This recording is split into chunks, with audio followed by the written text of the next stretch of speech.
اب میں آپ کو ذرا اس جو انسانوں میں سے انسان دشمنی کا جن کا سب سے بڑا رول ہے، میں ان کی 2000 سالہ تاریخ کا آپ کے سامنے نقشہ رکھنا چاہتا ہوں۔ ان 1400 سال کا تو میں نے صرف 4 آپ کو پوائنٹس بتائے۔ موسیٰ سے عیسیٰ تک 1400 برس علیہ الصلوۃ والسلام، 2 مرتبہ عروج، 2 مرتبہ زوال، اشیریوں کے ہاتھوں پٹوائی، بابلیوں کے ہاتھوں پٹانا، گریکس کے ہاتھوں مرمت، رومنس کے ہاتھوں مرمت۔ یہ جو 2000 سال ہیں، کیونکہ اب تو ظاہر بات ہے 21ویں صدی شروع ہو گئی، 20 صدیاں حضرت مسیح کو پوری ہو گئیں۔ پہلی بات نوٹ کیجئے، حضرت مسیح کی پیدائش ہے سن 1 قبل مسیح۔ یہ نقطہ آپ نے کبھی سنا ہے یا نہیں؟ جب ملینیم کا سلسلہ شروع ہوا تھا پچھلے سال، تو میں نے بیان کر دیا تھا کہ ایک عجیب حساب کے اندر انہوں نے غلطی کی ہوئی ہے۔ حضرت مسیح کی پیدائش ہوئی 25 دسمبر کو، سن انہوں نے شروع کر دیا، جو اس کے بعد جنوری آئی تو پہلا سال شروع ہو گیا۔ اگر جنوری سے پہلا سال شروع ہوا تو یہ 6 دن جو ہے تو اس کے پچھلے سال میں تھے، لہذا کہا جائے گا کہ Jesus Christ was born 1 year before Christ, BC۔ تو 1 قبل مسیح میں حضرت مسیح کی پیدائش ہوئی۔ یہ آخری اسرائیلی نبی اور رسول۔ یہودی علماء کی مخالفت، دشمنی، سولی پر چڑھوا دینا میں بیان کر چکا ہوں۔ سن 33 عیسوی میں، جبکہ حضرت مسیح کی عمر 33 برس تھی، اللہ تعالیٰ نے انہیں زندہ آسمان پر اٹھا لیا، لیکن یہودیوں نے اپنے خیال کے مطابق انہیں سولی پر چڑھوا دیا، ان کی موت واقع ہو گئی۔ اگرچہ اس کے بعد یہ اختلاف ہے ان میں، یہودی کہتے ہیں وہ سولی پر چڑھ گیا، ختم ہوا، مر گیا۔ عیسائی کہتے ہیں نہیں، انتقال ہوا ہے مسیح کا صلیب پر، لیکن پھر وہ دوبارہ زندہ ہو گئے ہیں۔ ان کی لاش ایک غار میں رکھ دی گئی تھی، وہاں ریزریکشن ہو گیا، ان کا باعث بعد الموت وہیں ہو گیا، اور پھر انہیں اللہ نے زندہ آسمان پر اٹھا لیا۔ تو ہمارے اور عیسائیوں کے درمیان نوٹ کر لیجئے، یہ چیز مشترک ہے کہ حضرت مسیح آسمان پر زندہ اٹھائے گئے۔ فرق کیا ہے؟ وہ سمجھتے ہیں کہ سولی دیے گئے، سولی پر مرے، پھر زندہ ہوئے، پھر گئے۔ ہم سمجھتے ہیں کہ نہیں، وما صلبوہ وما قتلوہ، انہوں نے نہ صلیب دے سکے انہیں اور نہ انہیں قتل کر سکے، بل رفعہ اللہ الیہ، اللہ نے اٹھا لیا۔ پھر ہمارا اور یہ اس کا عیسائیوں کا ایک اور اتفاق ہے، سیکنڈ کمنگ آف جیسس، حضرت مسیح دوبارہ آئیں گے۔ یہ عیسائیوں کا بھی عقیدہ ہے اور ہمارا بھی۔ بہرحال تو جیسا کہ میں نے عرض کیا کہ اس وقت یہ عذاب استیصال، عذاب اکبر کے مستحق ہو چکے تھے، لیکن اللہ نے ان کی مدت دراز کی ہے۔ لیکن ان پر دنیاوی عذاب کا ایک کوڑا جو ہے اللہ تعالیٰ کی طرف سے اسی وقت برسا، دنیاوی عذاب دنیا میں رہتے ہوئے، ختم نہیں کیا۔ 37 برس بعد، حضرت مسیح کے رفع سماوی کے 37 برس بعد، سن 70 میں یہودیوں نے بغاوت کی رومیوں کے خلاف۔ رومی ٹائٹس جنرل تھا ایک، اس نے پھر جو حملہ کیا ہے، 1,33,000 یہودی ایک دن میں قتل کیا یروشلم میں، اور ہیکل سلیمانی گرا دیا۔ وہ ہیکل پہلے بھی گرا تھا، پہلے 1400 سال کے دوران میں بھی نبوکڈنیزر نے گرایا تھا، لیکن پھر اس کے 150 سال بعد انہوں نے دوبارہ بنا لیا تھا، اس لیے وہ اسے سیکنڈ ٹیمپل کہتے ہیں۔ پہلا ٹیمپل جو حضرت سلیمان نے بنایا تھا، نبوکڈنیزر نے گرا دیا 587 قبل مسیح میں، پھر دوبارہ انہوں نے 150 سال کے بعد بنا لیا۔ وہ اس تاریخ کا حصہ ہے، میں نے جس کے بارے میں آپ کو تفصیل نہیں بتائی۔ اس میں یہ ہوا سن 70 میں وہ گرا دیا گیا، وہ آج تک گرا پڑا ہوا ہے۔ نمبر 2، یہ کہہ دیا گیا کہ یہودیوں اس ارض فلسطین سے نکل جاؤ، تم یہاں نہیں رہ سکتے اب۔ لہذا جس کا جہاں سینگ سمایا چلا گیا، یورپ میں چلے گئے، ایشیا میں آ گئے، عرب میں آ گئے، یہ 3 قبیلے جو رات بھی میں نے عرض کیا تھا، بنو قینقاع، بنو نذیر اور بنو قریظہ، یہ وہاں سے آ کے مدینے میں آباد ہو گئے۔ جس کا جہاں سینگ سمایا، افریقہ میں، ہندوستان میں، جہاں چلے گئے۔ ڈایاسپورا اسے کہتے ہیں، وہ آپ نوٹ کر لیجیے اس لفظ کو، ڈایاسپورا، ہمارا دور انتشار، جبکہ ہمیں ہماری اصل سرزمین تو فلسطین ہے، حضرت ابراہیم کا مسکن، حضرت اسحاق حضرت یعقوب کا مسکن فلسطین، یہ ہے ہماری اصل جاگیر، یہ تو ہماری جدی پشتی جاگیر ہے، لیکن یہاں سے نکال دیے گئے سن 70 عیسوی میں، اور وہاں سے لے کے 1917 تک ان کا ڈایاسپورا جاری رہا۔ یہ دور انتشار ہے۔ اس دور انتشار کے اب چند حصے ہیں جس کو میں چاہتا ہوں کہ آپ علیحدہ علیحدہ سمجھ لیں۔ دور انتشار کا جو پہلا جو ہے تقریباً 300 برس، رومی حکمران تھے، وہ یہودیوں کے بھی دشمن تھے اور عیسائیوں کے بھی دشمن تھے۔ عیسائی اور یہودی ایک دوسرے کے بھی دشمن تھے، لیکن رومی سمجھتے تھے کہ یہ ایک ہی تھیلی کے چٹے بٹے ہیں۔ رومیوں کے نزدیک عیسائی بھی یہودیوں ہی کا ایک فرقہ تھے، کوئی علیحدہ مذہب تو تھا ہی نہیں۔ لہذا رومی جو ہیں رومنز، وہ ان دونوں کو ستاتے تھے، مارتے تھے، اور یہ آپس میں لڑتے تھے۔ یہودی عیسائیوں کو مارتے تھے، عیسائی یہودیوں کو مارتے تھے۔ یہ ہے 300 برس تک کی تاریخ۔ سن 300 عیسوی میں کیا ہوا؟ ایک معجزہ ہو گیا۔ بہت عظیم ایمپرر کانسٹینٹائن، قسطنطین اعظم، رومن ایمپررز میں سے بہت بڑا ایمپرر، وہ عیسائی ہو گئے۔ اب تو معاملہ بالکل تلپٹ ہو گیا، پوری سلطنت عیسائی ہو گئی۔ اب عیسائیوں کے عیش ہو گئے اور یہودیوں پہ مار پڑنی شروع ہوئی۔ اب عیسائیوں کا آپ خود سوچئے کہ جنہیں وہ خدا بنا بیٹھے ہیں، خدا کا بیٹا قرار دے رہے ہیں، ان کے قاتل کون؟ یہودی بدماش۔ لہذا ان کی وہ پٹائی شروع ہوئی ہے یورپ میں، پوری رومن امپائر میں، انہیں ذلیل کیا گیا، شہروں میں آمد بند، علیحدہ رہو، گھیٹوز کے اندر رہو۔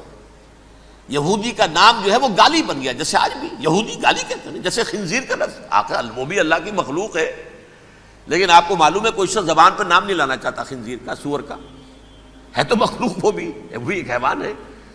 ایسے ہی یہ ہے یہودی، یہودی گالی، جیوٹ گالی۔ لہذا ایک طرف تو ان دونوں کے درمیان دشمنی، جس کو قرآن کہتا ہے وَأَغْرَيْنَا بَيْنَهُمُ الْعَدَاوَةَ وَالْبَغْضَاءَ، ہم نے ان کے مابین دشمنی جو ہے پیدا کر دی۔ اور جب یہ پوری سلطنت عیسائی ہو گئی تو قافیہ تنگ ہو گیا یہودیوں کا۔ اب آئیے 571 عیسوی، یعنی جب کہ ڈایاسپورا کو کتنا عرصہ ہو چکا تھا؟ 500 برس۔ سن 70 سے شروع ہو رہا ڈایاسپورا، جب ٹائٹس نے گرایا ہے ہیکل کو اور نکال باہر کیا انہیں فلسطین سے، بھاگ جاؤ، یہاں ایک یہودی بھی نہیں رہے گا، فلسطین سے نکال دیے گئے۔ اس کے پورے 500 برس بعد سن 571 عیسوی میں حضور کی پیدائش ہوئی، ولادت باسعادت محمد رسول اللہ صلی اللہ علیہ وسلم۔ 610 میں آپ پر وحی کا آغاز ہوا، لیکن حضور کے ساتھ ان کا معاملہ کیا رہا؟ اول تو جب کہ حضور ابھی مکے ہی میں تھے، یہودیوں نے ریشہ دوانیاں شروع کر دی حضور کے خلاف۔ قریش مکہ کو سکھاتے تھے، پڑھاتے تھے، ان سے یہ پوچھو، ان سے یہ پوچھو، انہیں اس طرح تنگ کرو، ان سے یہ امتحان لو، یہ آپ کے علم میں ہے۔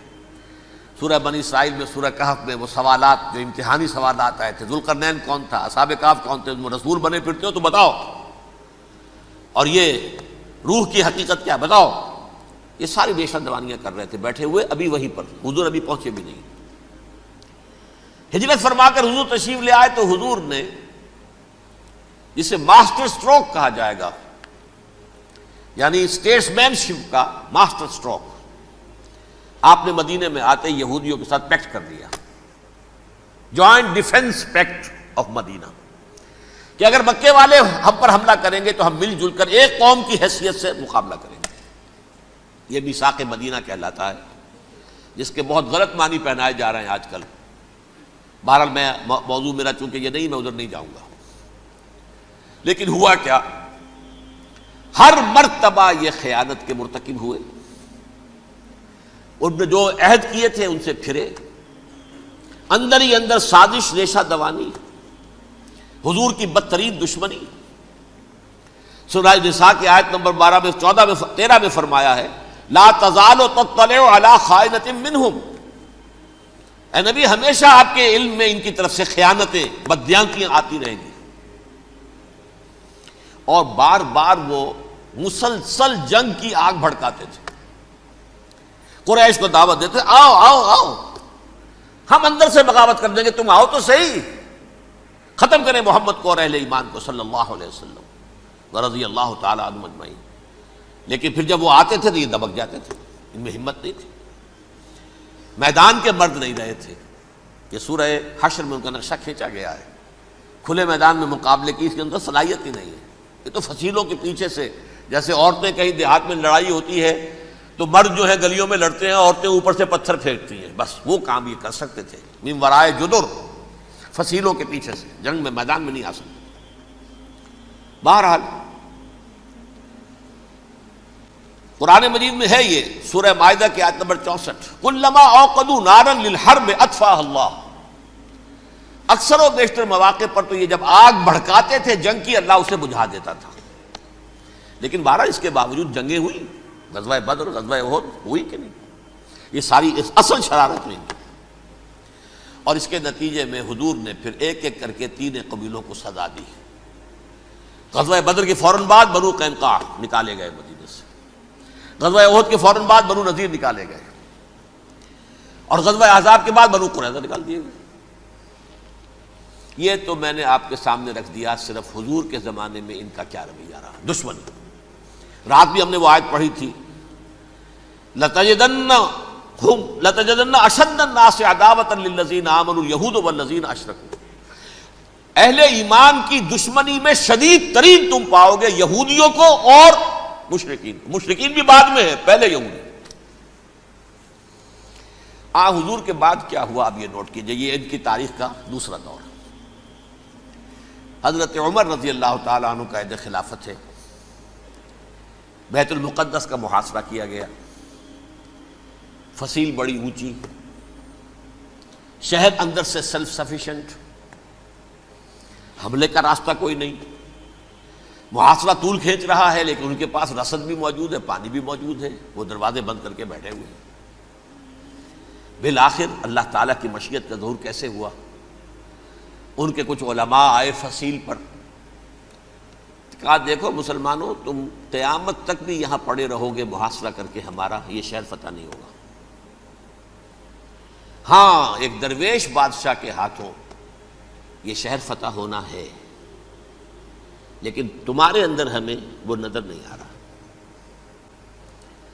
ابو عبیدہ بن الجراح رضی اللہ تعالی عنہ، امین هذه الامہ، ان کا فوراً ذہن گیا وہ درویش بادشاہ مدینے میں بیٹھا ہوا ہے عمر رضی اللہ تعالی. اب ایک اور عمر بھی ہے جو قندھار میں بیٹھا ہے. نقشہ وہی ہے، سادگی کی حد تک نقشہ وہی، بالکل وہی، اپنی آنکھوں سے دیکھا ہے وہی سادگی. عمر اول، عمر ثانی تھے عمر بن عبد العزیز. اب ایک اللہ کے فضل سے اللہ تعالیٰ ایدہ اللہ بنصرتہ، اللہ تعالیٰ ان کی نصرت فرمائے، دشمنوں کو ان کے مقابلے میں نیست و نابود کرے.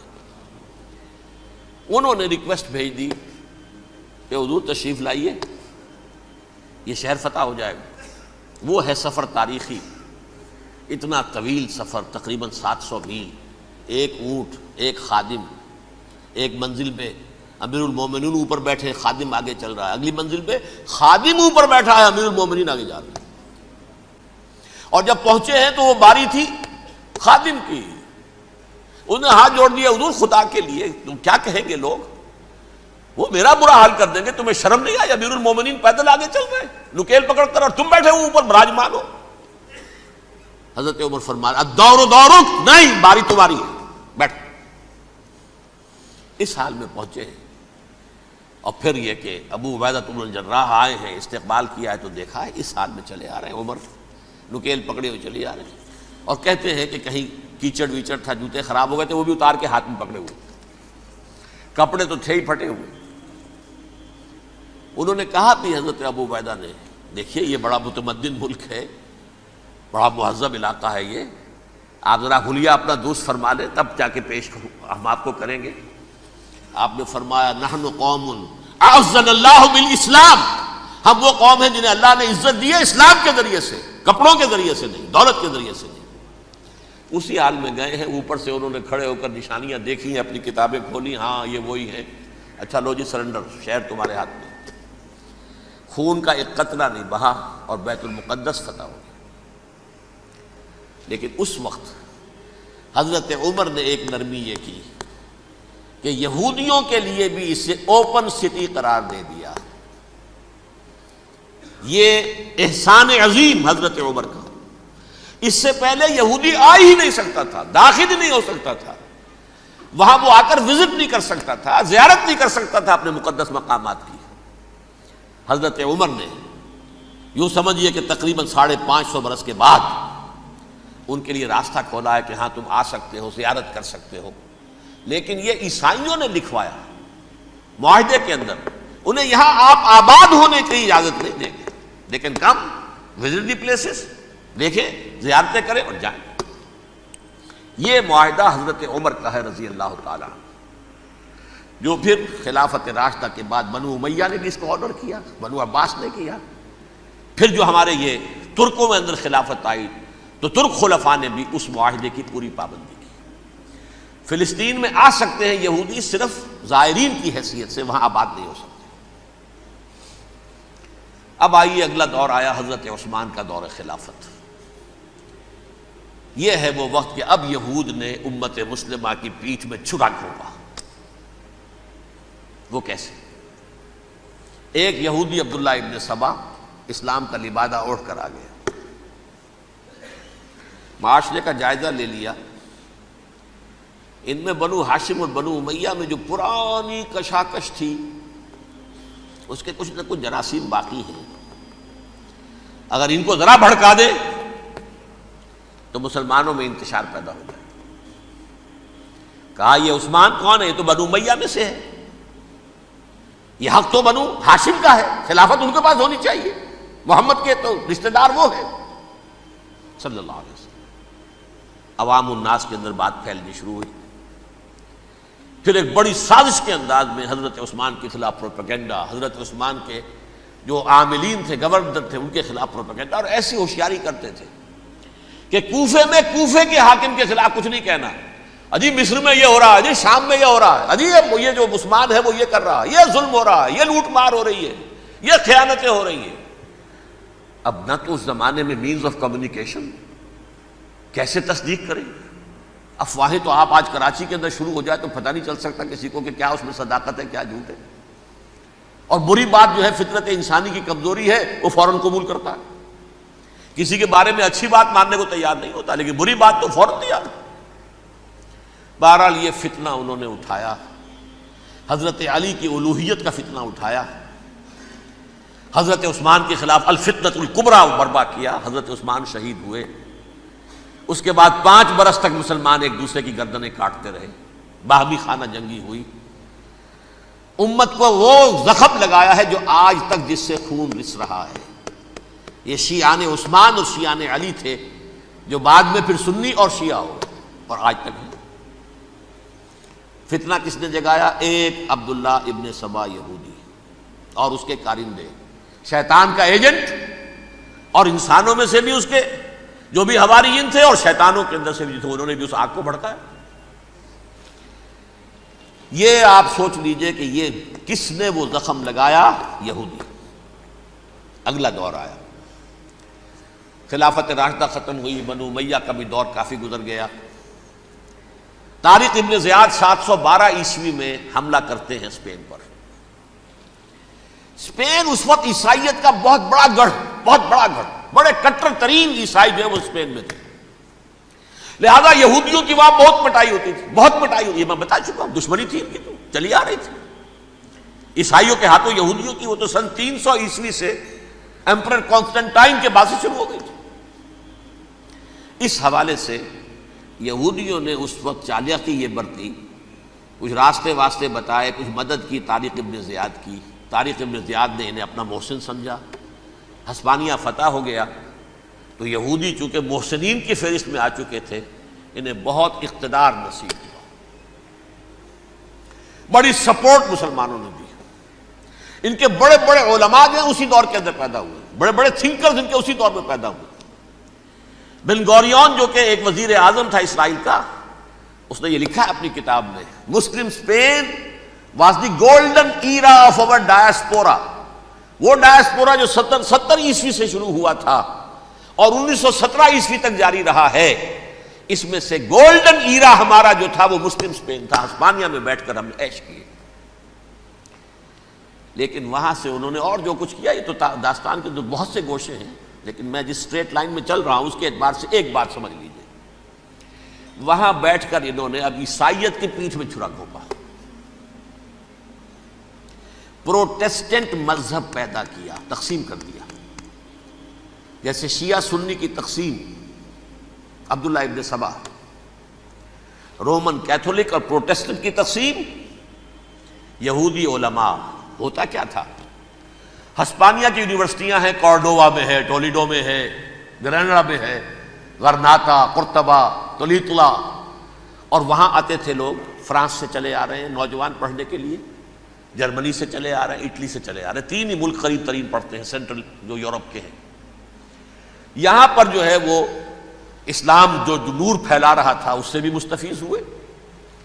جہالت کے جو ہے پردے ان کے وہ چھٹے. اس کے ساتھ ہی وہ یہودی وہاں ان کے اندر جو جراثیم داخل کر رہے تھے وہ اس عیسائیت کے خلاف بغاوت، جو اس وقت دنیا میں عیسائیت اس وقت تھی. پوپ کا راج تھا دنیا میں اس وقت. یورپ میں جو عیسائیت تھی اس میں ایک طرف بادشاہ تھے، لیکن بادشاہوں کی حیثیت وہاں پر یوں سمجھ لیجئے کٹ پتلیوں کی تھی. اصل قوت پوپ کے ہاتھ میں تھی.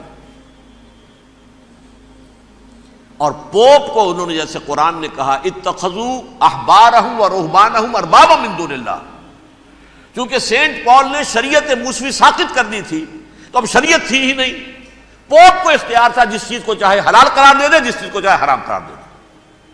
اتخذوا احبارهم ورهبانهم اربابا من دون اللہ. انہوں نے کہا صاحب یہ پوپ کس بلا کا نام ہے، یہ بھی انسان ہے. بات تو ٹھیک تھی نا. اصل حیثیت تو کتاب کی ہونی چاہیے نا، ڈیوائن بک، دی ریویلڈ اسکرپچر. لہذا یہ کتاب ہر شخص پڑھ سکتا ہے. کوئی پوپ کے باپ کو جو ہے کوئی اس کے لیے پروپرائٹری رائٹس تو نہیں ہے کہ صرف پوپ پڑھ سکتا ہے یا پادری پڑھ سکتے ہیں. ہم بھی پڑھ سکتے ہیں، ہم بھی سمجھ سکتے ہیں. یہ باتیں تھی کہ جن کو بڑھا چڑھا کر بیان کر کے اور پوپ کا اقتدار ختم کرا دیا اور توجہ مرکوز کر دی بائبل کی طرف. اب بائبل میں بڑا حصہ تو اولڈ ٹیسٹامنٹ کا ہے. نتیجہ کیا ہوا؟ یہود کی عظمت پروٹیسٹنٹس کے نزدیک مسلم ہو گئی. اصل قوم تو یہ ہے. وہ دشمنی بدلی کہ نہیں بدلی؟ موسیٰ کے امتی یہ ہے، تورات موسیٰ کو دی گئی، ابراہیم کی نسل یہ ہے. لہذا وہ جو دشمنی تھی، جو عداوت تھی کہ ہمارے خدا کو سولی چڑھانے والے ہیں یہ بدماش، اس کا ازالہ ہوا اس پروٹیسٹنٹ مذہب کے نتیجے میں. یہ میں اب آپ کو بتاتا ہوں کہ ایک نتیجہ وہ نکلا ہے جسے برٹرنڈ رسل نے بیان کیا ہے. اس کی کتاب ہے ان پریز آف آئیڈلنس، صفحہ 108.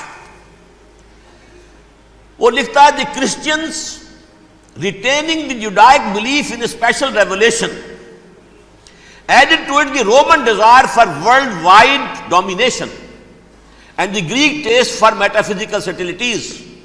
The combination produced the most fiercely persecuting religion that the world has yet known. یہ 3 چیزیں آ کر عیسائیت میں مل گئی. ایک تو جب یہ اولڈ ٹیسٹمنٹ جو ہے وہ ان کے ہاتھ میں آ گئی، اور اس کے میں کچھ آپ کو بتا دیتا ہوں کہ اولڈ ٹیسٹمنٹ کی تعلیمات، کیونکہ یہ اولڈ ٹیسٹمنٹ جو ہے یہ محرف تھی.